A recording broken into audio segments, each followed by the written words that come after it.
Muy buenos días a esta prestigiosa comunidad de seguridad público-privada. Es un gusto estar con más de 500 colegas de toda la región. Antes de empezar nuestro webinar, recordarles que al final del mismo compartiremos con ustedes un link en el propio chat para una breve encuesta y poder descargar su certificado de participación. Hoy tenemos el nombre, el título que vamos a compartir con ustedes, algunos conocimientos y experiencias referido al crimen organizado, contrainteligencia, infiltración y penetración en organismos e instituciones de seguridad. Y previamente a compartir con un amigo y colega la exposición, me gustaría poder decir algunos guarismos, algunos conceptos que den marco a esta charla. Julio Alonso es un experto investigador en investigaciones criminales. Es asimismo y dispone de 30 años en la Policía Nacional y es un experto mediador en todos estos temas de crimen organizado, particularmente por su gran experiencia en la Policía de Panamá. Por eso, Julio, será un gusto poder contar contigo en esta exposición. El auditorio es tuyo, adelante.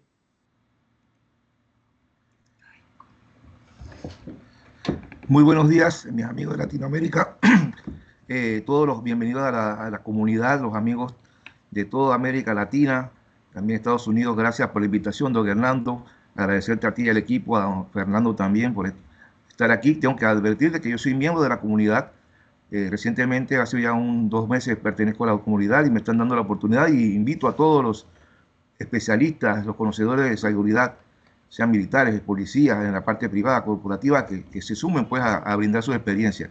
En el caso mío, como mencionaba, yo trabajé como investigador criminal muchos años, ya retirado, en áreas específicamente de crimen organizado, inteligencia y contrainteligencia, y vamos a ver una realidad, vamos a hacer un recorrido de una realidad que está afectando a todos nuestros países, quizás algunos más adelantados que otros, y es una triste realidad que está atacando a nuestra juventud y a nuestra forma de vida como la conocemos. Bueno, acá, como bien lo presentaba don Hernando, bueno, algunos ítems de mi vida como profesional, aparte de pertenezco a unas sociedades y algunas asociaciones, y trabajé básicamente en Enlace Internacional, y viajé a muchos países en este tema. Estuve en México, mismo en Guadalajara, en Perú, en Colombia, en Brasil, en otros países, viendo lo que es el crimen organizado. Bien, esta es la tabla de contenido. Vamos a ver lo que es el crimen organizado, básicamente su historia corta, lo que es su estructura, lo que es la inteligencia, contrainteligencia al principio militar, su historia, lo que es la infiltración, las herramientas técnicas de investigación criminal que siempre se han aplicado a nivel de espionaje y a nivel policial, pero que ahora se hizo una ingeniería a la inversa, y ahora son los criminales que utilizan esas técnicas en contra de los estados y de la misma sociedad, como la infiltración y la penetración, que causa tanto daño, impunidad, muerte y deterioro del Estado, de todos los estados de Latinoamérica. Veremos también lo que es la convergencia criminal, que ya no vemos solamente que hay una competencia entre carteles y entre bandas, que ya sean GDO, como decían los choneros allá, que ellos se identifican como grupo de delincuencia organizada. Es un fenómeno bastante extraño que ellos mismos se identifiquen de esa forma en Ecuador, un país que pasó de ser un país seguro hace 8 años, el más seguro de Latinoamérica, ahora uno de los países más, tristemente, más peligrosos, y eso como hermano nos preocupa. Otros países también que están abriendo por cómo se forman sus rutas y cómo ellos tratan de ver cómo se mejoran su calidad, porque recordemos que el crimen organizado, sobre todo el narcotráfico, el tráfico de armas, trata de blancas, todo eso tiene que ver con la oferta y la demanda del dinero. Ese es el fin material que tienen estos criminales. Veremos lo que es algunas situaciones de características, cómo se infiltra, cómo se penetra, las diferencias que existen, cómo se usan esas herramientas a favor y en contra.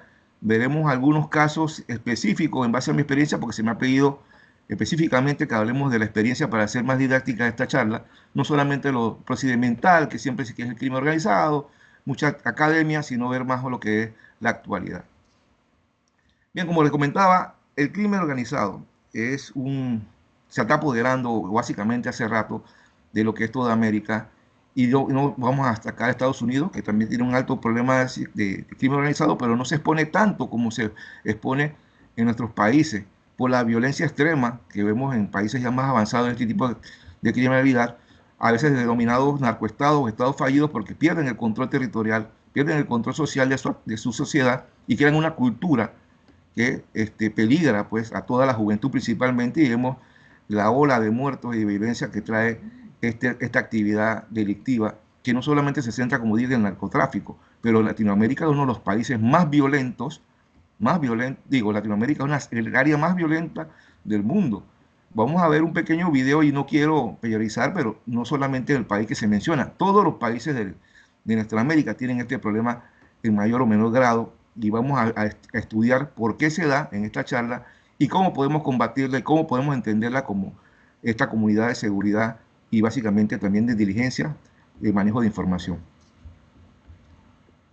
¿Se está infiltrando el crimen organizado en el Estado chileno? No dejemos que por ningún motivo el crimen organizado logre romper la estructura, la tradición de ninguna de las instituciones de nuestra patria. Una serie de acontecimientos recientes han encendido las alertas. A finales de junio, 7 suboficiales del ejército fueron sorprendidos intentando trasladar 192 kilos de cocaína oculta en chasis de vehículos desde la frontera con Bolivia hasta Santiago. A principios de julio, otros 5 suboficiales, esta vez de la Fuerza Aérea, fueron descubiertos con 4 kilos de ketamina, una droga vinculada al Tren de Aragua, durante un control en una base aérea también en el norte del país. Los hechos están siendo investigados, pero la sola participación de funcionarios altamente entrenados y encargados de la seguridad nacional ha sido catalogado como de máxima gravedad. Solo unos días después, un venezolano imputado por sicariato presuntamente vinculado al Tren de Aragua fue liberado en extrañas circunstancias que también se investigan. Acontecimientos que dan cuenta que Chile ya no es la excepción en la región respecto al crimen organizado. Ya es una evidencia de que hay asentamiento importante de organizaciones criminales y quizás una gobernanza inicial criminal. Desde hace años que el país experimenta un aumento progresivo de la violencia criminal, aunque aún lejos de alcanzar los niveles de naciones como Colombia, México o Ecuador. Según el último índice global de crimen organizado del año 2023, Chile se ubicaba en el lugar 19 de los 35 países del continente. Entonces lo que vemos ahora son organizaciones criminales que son transnacionales, que se busca una alianza con bandas locales y nacionales, y eso lo que hace es que vayan cambiando los modus operandi, que son bastante violentos. Factores como la exposición del país a un mayor flujo de drogas, el traslado de su producción y tráfico hacia el sur del continente, así como la propagación de mercados ilegales, han incidido en esta alza, según los expertos. A ello se suma el debilitamiento de las fuerzas de seguridad durante el estallido social de 2019 y su foco en las medidas sanitarias durante la pandemia. Pese a todo, el Estado parecía resiliente al fenómeno hasta ahora. Pero no hay una política de Estado, entonces yo creo que mientras no se entienda que el crimen organizado tiene que implicar reformas a las instituciones, pero como Estado, no vamos a poder ir un paso más adelante. En medio de esta conmoción, políticos oficialistas de izquierda han solicitado levantar el secreto bancario para perseguir la ruta del dinero de las bandas criminales. La oposición se resiste y algunos expertos dudan incluso de su efectividad. Bien, vemos entonces que hay una realidad que no atañe solamente a Sudamérica. Estoy completamente seguro por la experiencia que tuve como funcionario también de ayuda internacional de Interpol, que tuve que viajar a diferentes países donde veía el nivel de criminalidad que había en esos países, y muchas sociedades pensaban que estaban exentos de eso. Pero este modo operandi es subterráneo, es algo que afecta al tejido social, y cuando nos despertamos ya estamos invadidos en una serie de actividades, como le pasó a Ecuador nuevamente, repito, y hay otros países de Latinoamérica que se sienten bastante seguros, pero este es un rodar que va caminando y va reflejándose sobre todo en los homicidios. Ahí vemos una estadística. Y en este video, que vuelvo y repito, atañe a toda la sociedad, a toda Latinoamérica, se hablan de bastantes elementos como la captura de personal especializado, de la captura de menores, lo que es la unión de bandas. Ya las bandas no se pelean entre ellos, sino que colaboran, hacen corporaciones internacionales para lograr su beneficio. Hablando de crimen organizado, no voy a ahondar en lo que es la academia, pero solamente tenemos que decir que las Naciones Unidas y los diferentes organismos de seguridad lo han catalogado como la unificación de más personas, perdurable en el tiempo, con una estructura que se compartimenta y que puede tener actividades graves o ilícitas y que se mantienen en el tiempo y que se blindan. Ese es el peligro actual, que se blindan para poder cubrir sus actividades de diferentes estamentos de la sociedad, sea la policial, la militar. Por lo menos Panamá no tiene ejército, y bueno, tenemos esa ventaja y desventaja, pero sí tenemos que se infiltra en las situaciones políticas, que es la narcopolítica, se introduce en las campañas públicas para poder tener control en las cárceles. Tenemos un problema gravísimo en todas las áreas de las cárceles, donde se dice siempre que son universidades del crimen y que se preparan para poder ejercer protegido por el Estado de sus actividades de ese lugar. Lo vemos más recientemente en Ecuador, lo hemos visto en Bolivia, con masacres en Panamá, en Costa Rica, en Guatemala. O sea, una situación que no es de índole privada para cada país, sino que todo ese modo operandi no lo podemos combatir solamente con nuestra realidad, sino ver el bosque y no ver solamente el árbol. Ahí le dejo esa diapositiva donde se habla de toda la estructuración para que sea considerada una organización criminal. Bueno, como les repetía, ellos en el tiempo de los carteles colombianos, del tiempo de Pablo Escobar, era una estructura piramidal donde había solo un jefe y nada se movía si ese jefe no lo planeaba. Y cuando caían los jefes, se caía toda la estructura.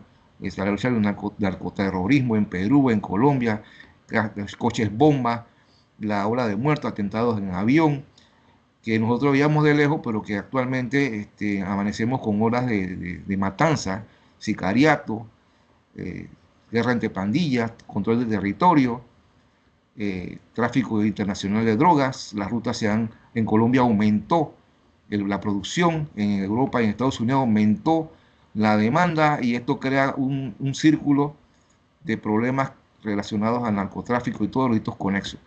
Y nosotros como ruta hacia el norte, casi todos nuestros países van cambiando y van mutando en los puertos Chancay, en Venezuela, las crecientes vinculación de los narcotraficantes con entidades públicas, entidades de seguridad, militares, como vimos en el video, dificulta, y hay daño colateral, que es la comunidad. Entonces estas estructuras se mantienen en el tiempo, se protegen y se blindan, y buscan sobre todo la capacidad política, que es lo más peligroso y que que veremos más adelante, que es la conveniencia criminal.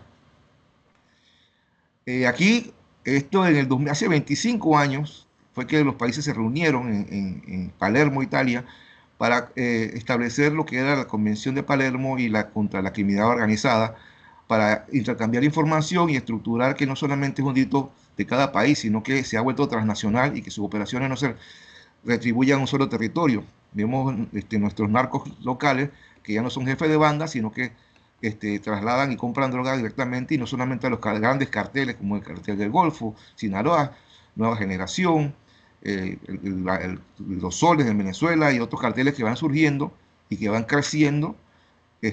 Hay que trabajarlo de una forma organizada con técnicas y herramientas especiales, porque ya lo convencional en investigación criminal no da abasto para el tema creciente y la ola de criminalidad que resiente en los estados, y que muchas veces Estados Unidos se preocupa solamente por el tráfico internacional. Pero ¿qué pasa con la droga que se queda en otros países? Que es lo que crea ese conflicto y esa guerra, los famosos tumbes. Acá en nuestro país nosotros fuimos uno de los primeros precursores de lo que es el tumbo de droga, donde después había una retaliación y una ola de muertos. Esto ha cambiado porque ya se vuelven corporaciones, se vuelven subcontratistas, y ya el pandillero que caleteaba, guardaba, transportaba o movía la droga, ya no lo hace como un subcontrato, sino que busca apropiarse del negocio. Y todo esto no solamente por la droga, sino el dinero. Porque una parte importante, señores, de la lucha contra el narcotráfico, contra el crimen organizado, es directamente hacia el dinero. Sin dinero no hay operación.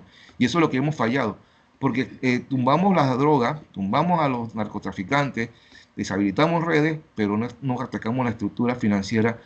Y Panamá, lo digo por ejemplo, es un centro financiero muy importante, creciente, y tenemos uno de los índices más grandes de infiltración y penetración del crimen organizado en nuestra área privada. Y ahí es donde entra la comunidad que estamos en este momento, como del instituto, como profesionales de seguridad, poder prever como buenos elementos lo que es la infiltración y penetración y la estructuración del crimen en entidades públicas y privadas, ya sean aeropuertos. Yo veo que ahí hay compañeros que han trabajado en aeropuertos, en puertos, y cómo se acerca la criminalidad a lograr facilidades en sus operaciones. Eso es peligrosísimo.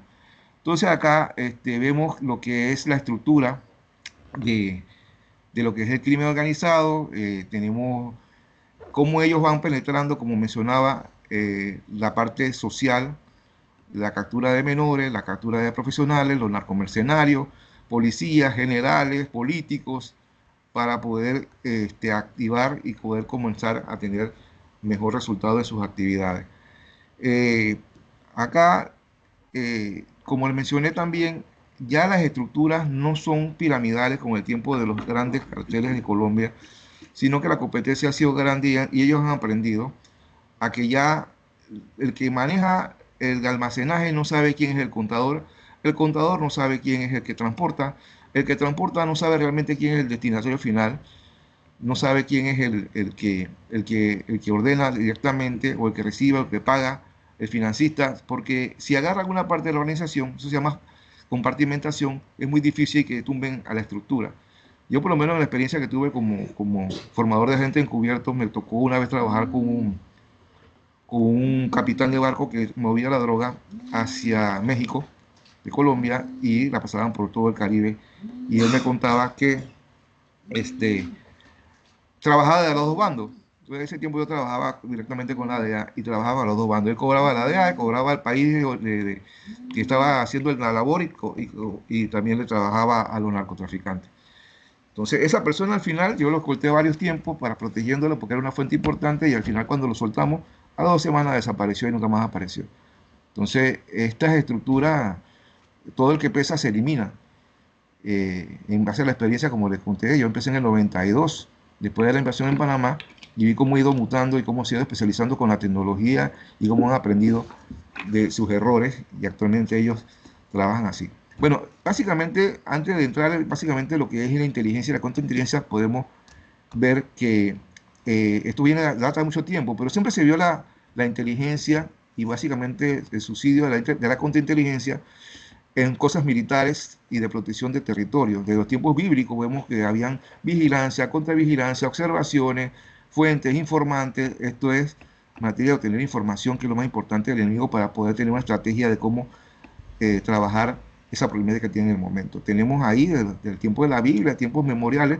Después, la primera persona que lo planteó en un libro, un escrito ya militar, fue Sun Tzu, y en el famoso libro del arte de la guerra, que menciona todas las estrategias de vencer sin luchar, lo que es conocer a tu enemigo como a ti mismo, bueno, etc. Tenemos entonces después lo que pasó a la época de los tiempos de la Edad Media, que ellos también, con esas luchas, los reinos y todo lo demás, tenían que su estructura de inteligencia, que obtener la información, y contrainteligencia, proteger sus instituciones de inteligencia y de información protegida y desinformar también. Tenemos entonces, pasó a lo que fue la Guerra Fría.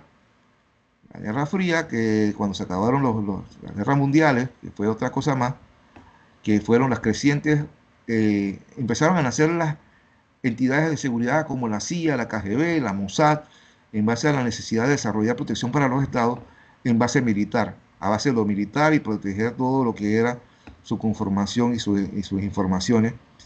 Y hemos pasado así de la Guerra Fría, de tener esa lucha de espionaje y obtener información, a la actualidad de que ya no solamente es uso militar, es uso policial, y ya pasó del uso policial por la captura de personal especializado a ser materia de uso criminal, tanto la inteligencia para obtener información en tiempo real, que es lo más que le sirve a ellos, y proteger sus actividades. Eh, Acá tenemos lo que es la inteligencia, como mencionaba anteriormente, no se vea como algo etéreo, algo que no está funcionando, porque existen varios tipos de inteligencia. Pero básicamente, como repito, es la obtención de información para poder tener el conocimiento táctico y poder adelantarse, pues, o tener alguna previsión de cómo están ocurriendo las situaciones y poder tener una estrategia para defenderse y poder también tener cómo atacar esa información. Es importante para la inteligencia tener personas, primero, reservado. Segundo, que haya confidencialidad y que no sea una situación como tenemos las redes actualmente, que todo se sabe, todo se filma, ya tenemos un celular en la mano, tenemos grabadoras, antes era más difícil, ahora cualquiera puede tener información y cualquiera la puede vender o puede ser patriota o darla, o ser institucional, o puede ser también corporativa en la área privada. Tenemos lo que es el espionaje industrial, el espionaje comercial. En Brasil, ellos respetan y protegen mucho lo que es la confidencialidad y la información de las grandes corporaciones y tienen muchas medidas extremas para proteger esa información. Eso es inteligencia y contrainteligencia. Allá en el entrenamiento que tuvimos en Brasil, las pruebas eran entrar a instituciones con cámara y video y lograr filmar lo que más pudiéramos para poder detectar debilidades en lo que eran los aparatos de inteligencia comerciales. Imagínense lo que es la inteligencia electrónica, la inteligencia aeroespacial, la inteligencia policial. Hay demasiadas inteligencias que es para poder obtener y saber cómo está el campo de acción. Tenemos entonces lo que es la contrainteligencia, mencionaba yo, de que es las herramientas de la actividad que protege, básicamente es un pasivo de las instituciones de seguridad, sean privadas o públicas, que protegen la información para que no se haga mal uso de ella y puedan ser atacados con esa misma información que ellos que mantienen dentro de sus instalaciones y que pueden ser objeto de que vaya a haber sabotaje, vaya a haber, tratar de tumbar esa institución, inclusive el gobierno, utilizando lo que es la impunidad y la corrupción, sobre todo la compra de voluntades, que es el peligro que actualmente tenemos.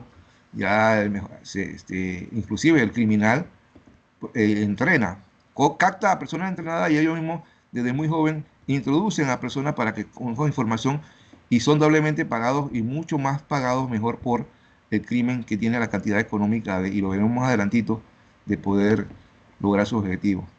Vemos aquí también básicamente lo que algunos puntos de inteligencia, de contrainteligencia, perdón, operaciones psicológicas, desinformación, captación de datos vía lo que es la modernidad, vía internet, la protección de las llamadas telefónicas, todo esto obtener para el chantaje, la extorsión y controlar básicamente las decisiones públicas y privadas. Dejo dos cuadritos aquí también de cómo funciona la inteligencia y la contrainteligencia en base a una unificación. Porque siempre se habla de inteligencia y se le da poco valor a la protección de datos. Y en mi unidad esa era una de las prioridades de no ser atacados y tener información para proteger nuestras operaciones encubiertas, a nuestras fuentes, a nuestros colaboradores, eficaces y poder lograr tener control o minimizar los daños dentro de lo que es la actividad criminal. Acá tenemos lo que es la valoración, pues, de algunas actividades como lo que es la infiltración de la política, sobre todo que eso es lo que está de moda, para tener control. Aprendieron los narcotraficantes que no solamente es tener control sobre la milicia y sobre la policía, sino de los que hacen las leyes y los que juzgan. Entonces ese problema es grave porque ese es muy silencioso y no están en la calle como un militar o un policía en operativo, sino que hacen leyes para beneficiar y blindarse ellos y también para lograr que en algunas actuaciones judiciales salgan bien librados, y no es extrañar que muchos narcotraficantes pesados, y podemos verlo en el ejemplo de México, que hubo una situación gravísima, siempre se ve como que el Estado protege al narcotraficante sobre pretexto de que es un nacional en Colombia por las extradiciones, etcétera, que son las grandes cunas y avanzados de lo que es países que mantienen lo que es el control del narcotráfico y el crimen organizado como tal. Y recordemos que no solamente el narcotráfico, pues, está la trata de personas, la trata de armas, el tráfico de órganos, lo que es la ciberdelincuencia, lo que es la explotación sexual sobre niños, etcétera. Aquí vemos básicamente lo que es la inteligencia, la planeación, la obtención de información, la integración, lo que es la producción, ya sea de inteligencia operativa, táctica, estratégica, para poder que ese insumo que se recoge en la calle por medio de informantes, fuentes humanas, fuentes electrónicas, fuentes físicas, diferentes tipos de fuentes, podamos transformarla, que toma la decisión para poder elegir un camino y lograr el objetivo. Es un procedimiento delicado, muy confidencial, para lograr obtención. Y el analista de inteligencia no siempre es el operador de inteligencia. El analista solamente provee una proyección, está lo que es la inteligencia prospectiva, que es más completa actualmente, y tenemos la contrainteligencia, que es la detección, prevención, eliminación de la amenaza y protección de toda la información.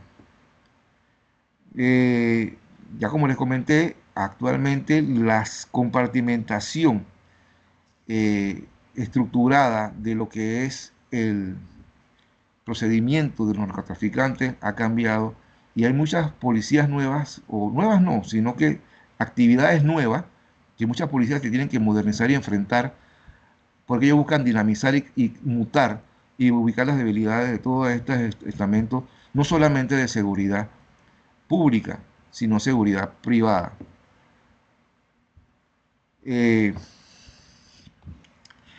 Las técnicas de infiltración, de inteligencia, de investigación son importantes para lograr objetivos. Tenemos las escuchas telefónicas, las entregas vigiladas, las operaciones encubiertas, el manejo de informantes, todo este tipo de manejo de datos electrónicos ahora con la tecnología 5.0, la IA. Todas estas técnicas especiales de investigación, herramientas, no son las convencionales con las que trata el delito común, porque son profesionales en su área y tenemos que tener ciertas herramientas que son completamente legales, son complementadas en leyes y códigos, para poder tener la protección de derechos humanos, el debido proceso, autorización de juez, sistemas penales acusatorios, sistemas mixtos inquisitivos. Hay una serie de procedimientos que el narcotraficante no es barrera para que ellos logren su objetivo, pero nosotros como autoridades sí. Inclusive en el área privada, nosotros tenemos ciertos procedimientos que tenemos que cumplir, y no me dejan mentir todos los profesionales de investigación que están aquí, que tienen un área de investigación, un área de seguridad y un área de protección, ya sea física, unas de barreras humanas, barreras electrónicas, diferentes tipos de barreras que logran que esas herramientas entren en acción de alguna forma u otra. Entonces, y aquí explicamos lo que son cada una de ellas, lo que es la penetración de personajes, infiltración, lo que es el área de manejo de información, de data y todo lo demás, que logran estas herramientas poder de alguna forma y minimizar lo que es la actividad delincuencial. Repito, operaciones encubiertas con agentes que se infiltran, tenemos manejo de informantes, fuentes, colaboradores de FICO, delatores, tenemos entregas controladas y vigiladas para poder identificar destino, dinero, flujos, rutas. Tenemos todo esto a nivel internacional, porque ya nos ubicamos a nivel local, y entre otros tipos de técnicas de investigación como tal. Tenemos también lo que es la intención de las autoridades de lograr mantener pues un tipo de control, ya sea público o privado, el control del Estado, y ya hemos estado que han tenido problemas para lograr ese tipo de actividades, porque el crimen ha crecido tanto que nos desborda. Como les mencioné entonces, lo que es la ingeniería inversa en esta presentación la ingeniería inversa es cuando tú construyes, desarmas o estudias un procedimiento, una estructura, un objeto para entender su funcionamiento. Bueno, así mismo los criminales, en todas estas herramientas que durante años, desde el tiempo de Estados Unidos, que ya fue la criminalidad aumentando, el tiempo de Al Capone, los resultados fueron disminuyendo porque se dieron cuenta los criminales cómo actuaban y cómo fueron atacados ellos. Entonces ellos comenzaron a estudiar qué estaba ocurriendo, cómo podían frenar esas actividades, y fueron deconstruyendo y haciendo la ingeniería inversa. Entendieron que habían técnicas y especiales de investigación que estaban afectándolo. Entonces, ¿qué vamos a hacer? Vamos a copiar esas técnicas de investigación ya se sigue y se vigila a un alto funcionario, se hace intervención telefónica de parte de los narcotraficantes, de los delincuentes, se hace entregas controladas de dinero para chantaje y extorsión, se toman fotografías, se toman fotos, se hacen operaciones encubiertas de parte de los delincuentes para infiltrar organismos, comprando personas, se meten delatores, se hace doble agente, o sea, ellos ya tienen esa ingeniería inversa que penetra las estructuras de seguridad, sean estatales, corporativas o privadas. Y eso mucha gente no lo ve de ese punto, piensa que todavía las bandas locales de nosotros, que eran pandilleros, que eran grafiteros, que se dedicaban al robo, al tráfico al minitráfico y consumo de drogas, ya no están así. Ahora son pequeños empresarios, tienen economías, empresas, pequeñas empresas, locales comerciales, barberías, salones de belleza, cantinas, bares, discotecas, y ya ellos se están exportando. Entonces, ¿por qué? Porque han aprendido, el delincuente ya no es tan visible como antes. Por lo menos con la mala salvatrucha, lo que es los tatuajes que lo identificaban, la forma de vestir, no, ahora el delincuente usted lo ve que es un universitario, es un abogado, es una persona que está manejando grandes situaciones. Entonces esa ingeniería inversa es el problema que actualmente tiene el país. Todos los países que tenemos entonces en esta área de Latinoamérica, sobre todo estamos hablando de Latinoamérica, pero tenemos mafia china, mafia rusa, mafia albana, que también está trabajando en nuestros países, y sobre todo ya entró en África, entró en Oceanía, entró Asia, drogas sintéticas, un mundo, el fentanilo que está matando tanta gente en Estados Unidos y México con ese problema que tienen ellos para Latinoamérica todavía en grandes cantidades, así como el éxtasis y las drogas sintéticas en su momento no atacaron grandemente como el tráfico de cocaína, inclusive heroína. Bien, lo que es la inteligencia como tal, en estos momentos todas estas instituciones tienen algún tipo de persona que inconscientemente o conscientemente brinda información a la gente. Entonces, ese problema hay que atacarlo de alguna forma. ¿Cómo lo vamos a atacar? Con lo que es la contrainteligencia y actividades delictivas preventivas de lo que es el crimen organizado. Vamos a acelerar por el tiempo que yo sé que está adelante. Quiero llegar a algunos casitos que tienen que ver con relevancia internacional, porque ya esto de inteligencia entendimos que es la infiltración. La infiltración es la utilización de un agente encubierto para poder obtener información con una identidad falsa por algún tiempo largo o preventorio que consigue información de la organización. Y la penetración es la actividad que tienen los narcotraficantes o personas que están dentro, que conocen las asociaciones para poder tener información de las actividades. Este cuadro lo vemos. Igualmente refiere lo mismo, lo que es, vamos adelante, más adelantito también. Quiero llegar a los casitos porque esto ya es redundar lo que estamos hablando. La convergencia criminal es la unión del terrorismo, de todas estas bandas para lograr objetivos en común. Ya no es tanto competencia, sino que se unen para lograr rutas y objetivos, e inclusive la utilización de lo que es el estado de los políticos. Vamos adelante, que quiero llegar a los casos porque sé que el tiempo está difícil. Y aquí vemos algunas actividades, cómo ellos captan, cómo ellos consiguen a la gente, cuáles son las consecuencias, cómo ellos pueden lograr sus objetivos. La delincuencia de cuello blanco, que la vemos tan inocua, pero que es también tan dañina, la impunidad, la corrupción de los políticos, los empresarios, es una situación que no es tan condenable, porque no se ve como un delincuente que asalta con un mano a mano armada, pero sí hacen mayor daño económico a la sociedad.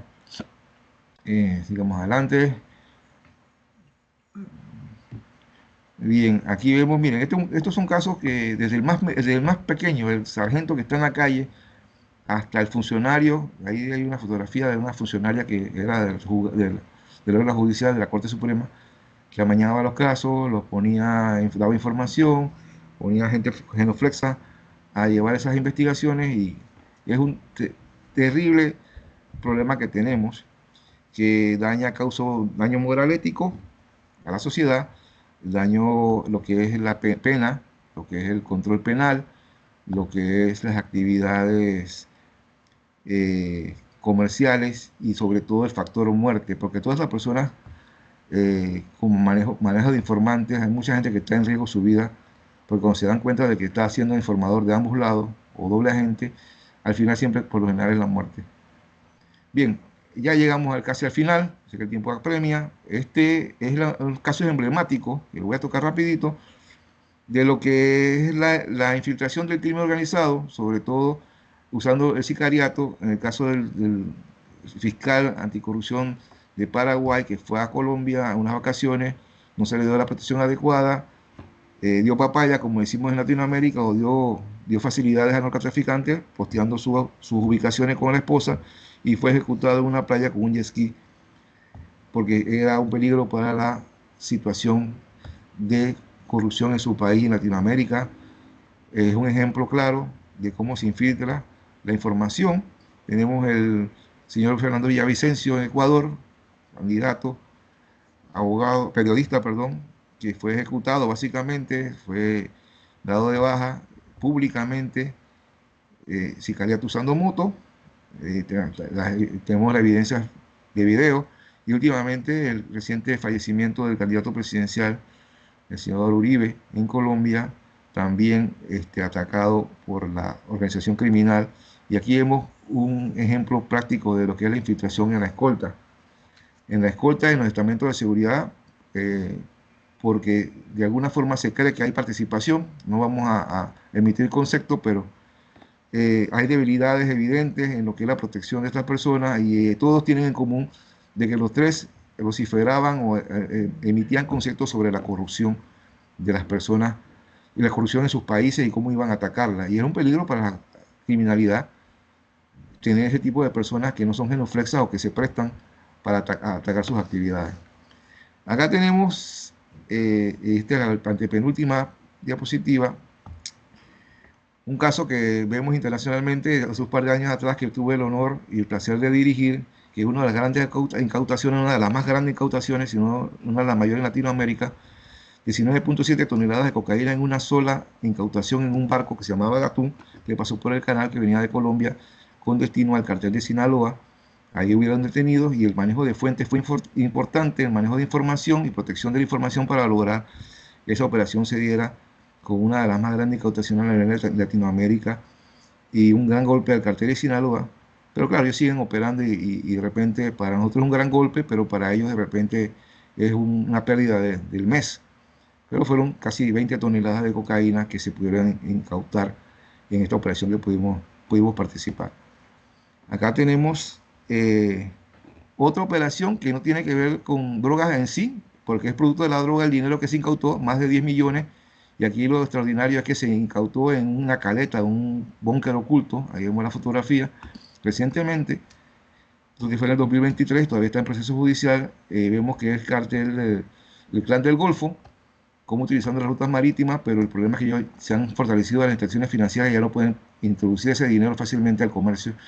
Y puedes creer tú que dentro de una playa, en una casa, en un búnker, haya 10 millones de dólares empacados, aparte de que los involucrados tenían propiedades, vehículos, etcétera. Eso tiene investigación, pero ahí también se detectó que habían infiltrado gente de varios organismos de seguridad que interpretaban información para lograr su objetivo. Y finalmente, tengo que tocar este caso, porque este caso fue un compañero mío, jefe de la unidad de investigaciones sensitivas. Empezamos desde abajo. Él trabaja directamente con operaciones grandes de la DEA en Latinoamérica, y él murió intoxicado, aparentemente envenenado, en su oficina, después de haber trabajado varios casos importantes, y manejar una fuente que le dio información, y que aparentemente, según las investigaciones actualmente, hubo personal de la misma oficina involucrado en su ejecución como víctima de un órgano perforado, que lastimosamente ni el FBI, ni la DEA, ni las autoridades propias han podido aclarar realmente quién fue, o cómo fue, o cuál fue el motivo de la muerte exactamente del compañero, gran amigo. Ahí tengo una foto con él, y es un caso que en Panamá ha llamado mucho la atención, y hemos tenido también repercusiones internacionales, porque él se manejaba igual que yo a nivel internacional, manejando casos. Inclusive llegó el momento de la ejecución del compañero, tuvo que ser trasladado porque se da muchas situaciones. Y puedo advertir de que en mi caso, voy a hacer un comentario bastante personal, se me acercaron para tratar de comprarme con $1 millón en un hotel de la localidad, por medio de una fuente en una operación grande, para que yo diera información de cuáles eran las actividades que tenía la fiscalía. Eso se reportó en su momento y pudimos, por interpuesta persona, que era una fuente que manejábamos, poder repeler ese tipo de actos de corrupción o de infiltración, tratando de comprarme con $1 millón, que al final $1 millón se dice que no es nada, pero para comprar mi dignidad es difícil, pero hay gente que sí se presta para eso.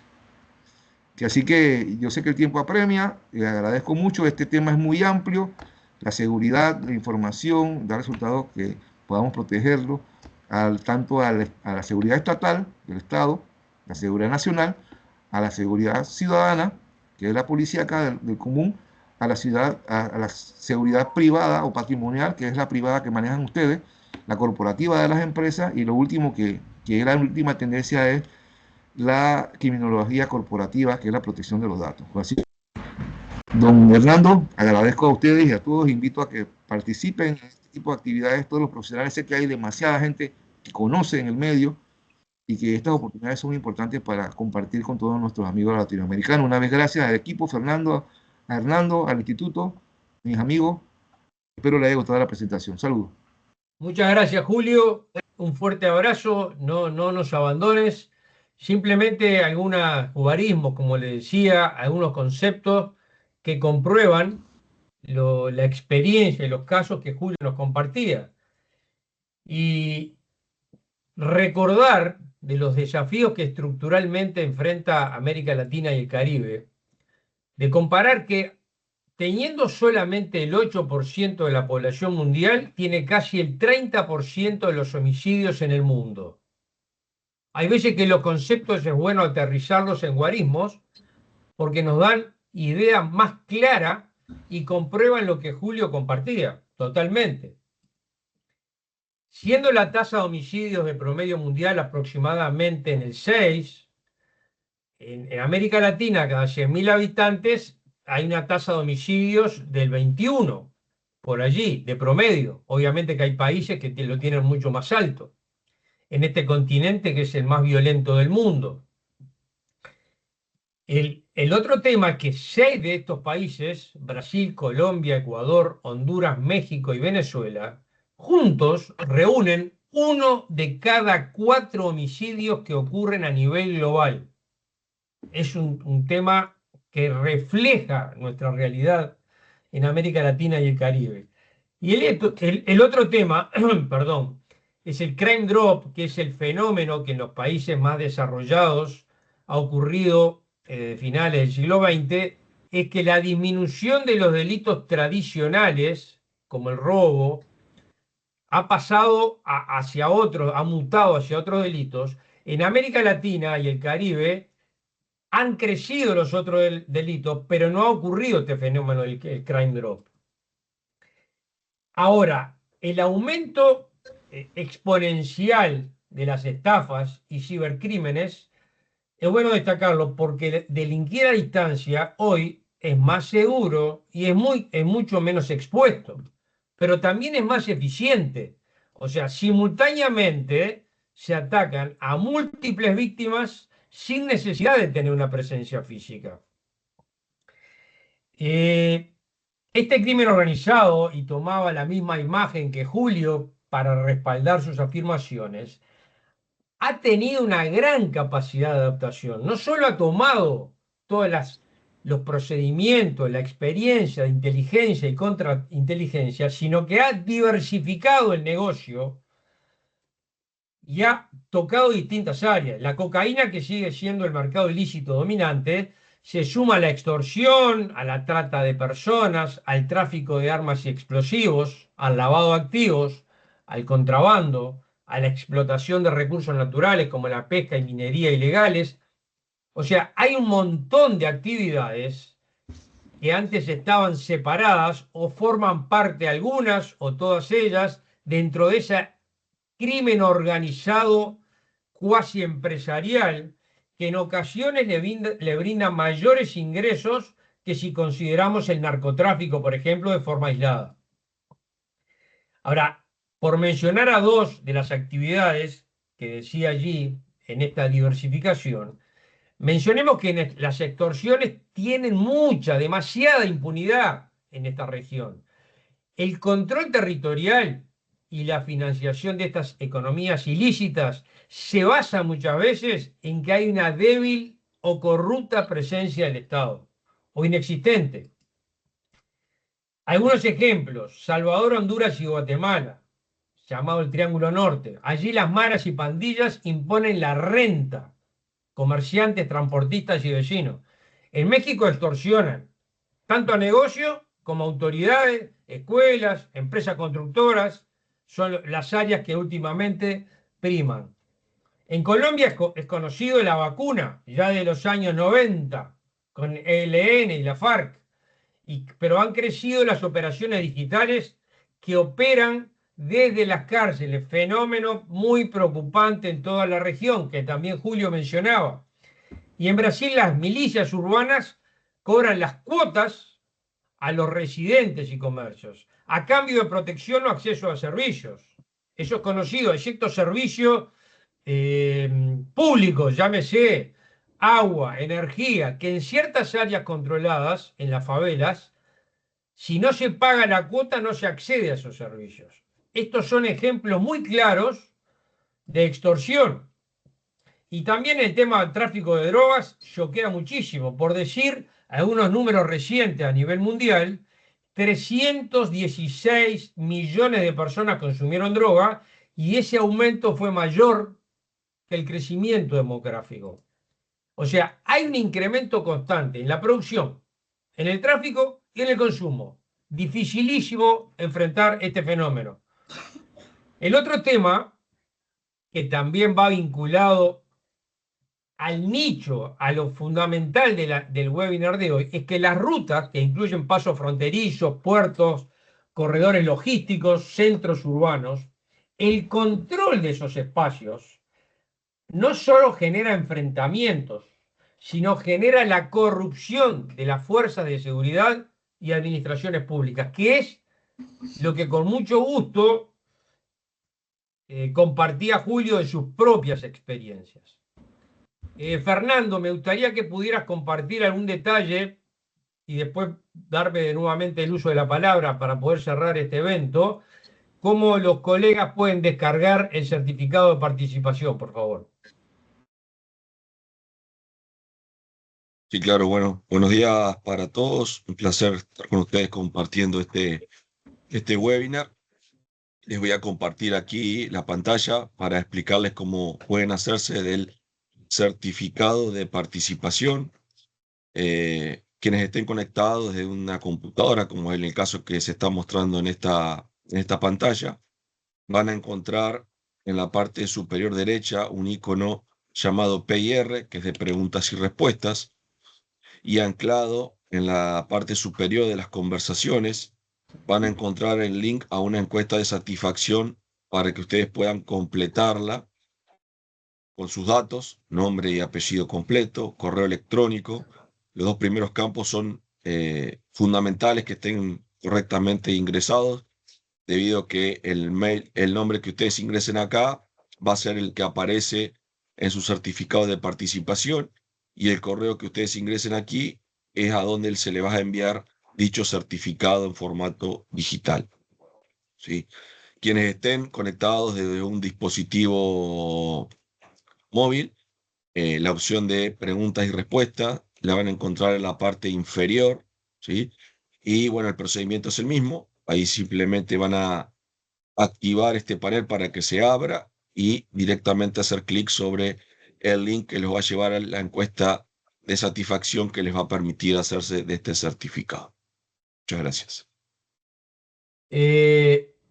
Un poco finalizando y resumiendo, observando las experiencias que Julio y los conocimientos que Julio nos decía, y también los guarismos que compartí, me permito dar algunas, no conclusiones, ideas finales, que muchas de ellas son bastante obvias, pero nos sirve poder observarlas de forma académica para analizarlas y obviamente varían dentro de cada país.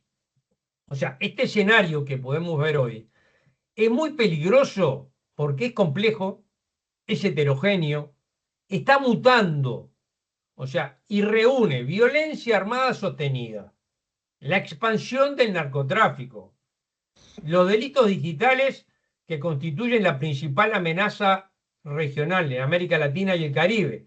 Y hay a nivel institución muchísimas carencias, producto de lo que Julio nos comentaba claramente, la infiltración en todos los estamentos del poder. ¿Qué cosas necesitamos? Obviamente necesitamos un sistema de información criminal que esté integrado.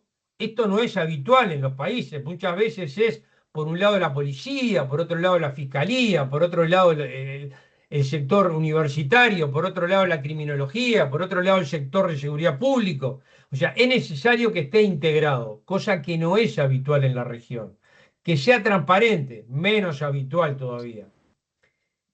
El territorio debe mirarse para enfocarse con distintos clases de prevención. Las zonas en la región son muy dispares y se necesita distintas maneras de hacer la prevención. Eso tampoco es común. Muchas veces ocurre que entre nuestro sistema de seguridad público y privado se reciben recetas de organismos internacionales que se buscan y que se aplican de manera literal, sin tener en cuenta la cultura local e incluso dentro de los propios países la diferencia de la región. Necesitamos hacer diferentes prevenciones para diferentes situaciones de inseguridad. Y el otro es la represión, que es una palabra políticamente incorrecta, pero es absolutamente necesaria. Ahora, la represión no se puede hacer al barrer. Necesitamos tener una mejor profesionalización para concentrarla, esa represión que es imprescindible, en individuos y los grupos más violentos o peligrosos, no de manera genérica.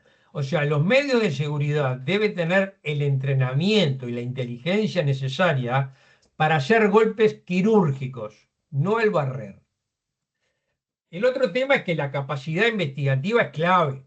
Hay países que tienen un 60% de casos no aclarados. Es imposible combatir el crimen organizado si los agresores sienten que en la ecuación costo-beneficio ganan porque rige una impunidad en no aclarar casos y abordar los delitos complejos que le dan una ventaja. Necesitamos reforzar esas capacidades investigativas en casi todos los países de la región.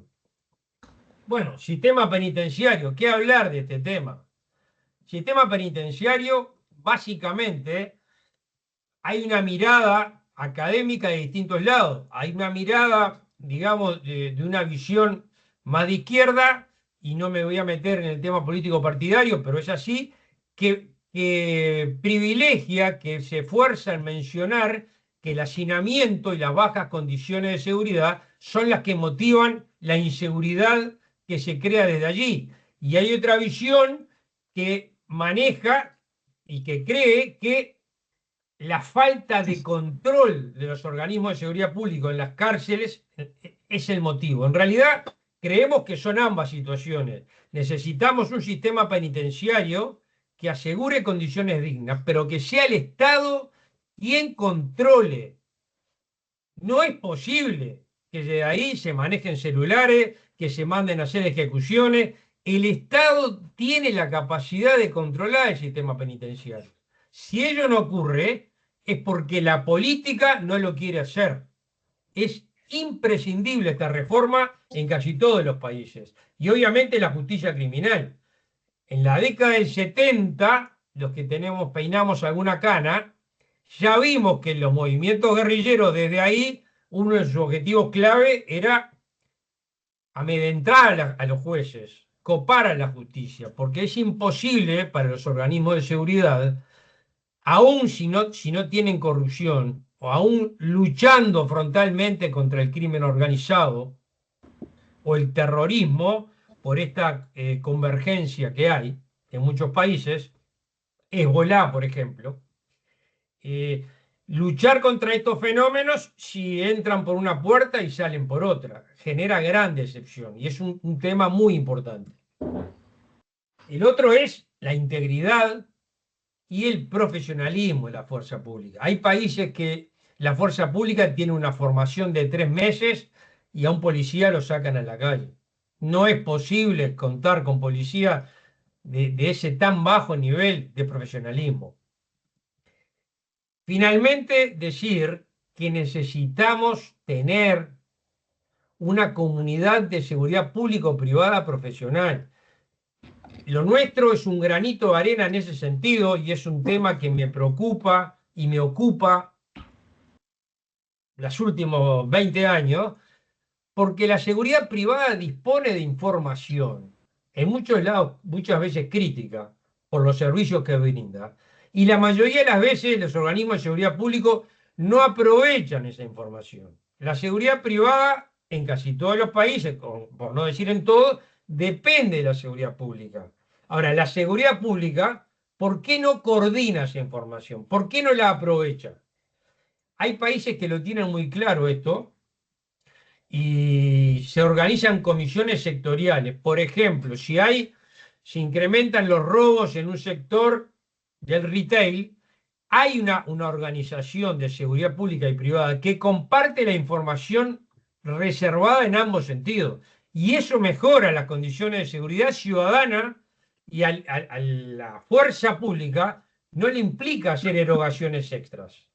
Ahora, para que nos tengan en cuenta, para que tengan en cuenta la seguridad privada, necesita ser profesional. Si no hay, desde el punto de vista de la mirada de seguridad pública, una desconfianza. Y tener valor. Eso es clave para todo este tema. El enfrentar a las circunstancias que vemos de América Latina y el Caribe, del crimen organizado, requiere fundamentalmente valor. Y el valor que nos transmitió Julio, que es clave, es, a pesar de sentir miedo, porque lo tenemos, si no seríamos irresponsables, hay que hacerlo de todos modos. Muchas gracias, Julio. Muy buena jornada para todos.